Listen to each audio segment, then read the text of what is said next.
Halo, dalam video ini saya akan menunjukkan cara menginstal Microsoft Edge di Samsung Galaxy A16. Jadi Anda harus mulai dengan membuka Google Play Store Anda, lalu klik pada kolom pencarian dan ketik Edge. Sekarang saya klik pencarian dan Anda bisa klik install.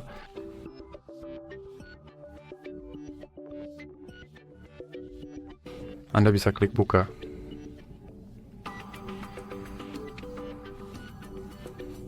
Dan Anda bisa atur browser ini sebagai default atau klik tidak sekarang.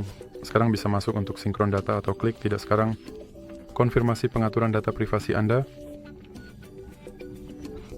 Anda harus pilih kirim notifikasi aplikasi ini atau tidak.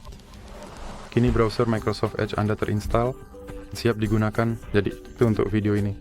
Jika Anda menyukainya, jangan lupa beri like dan berlangganan.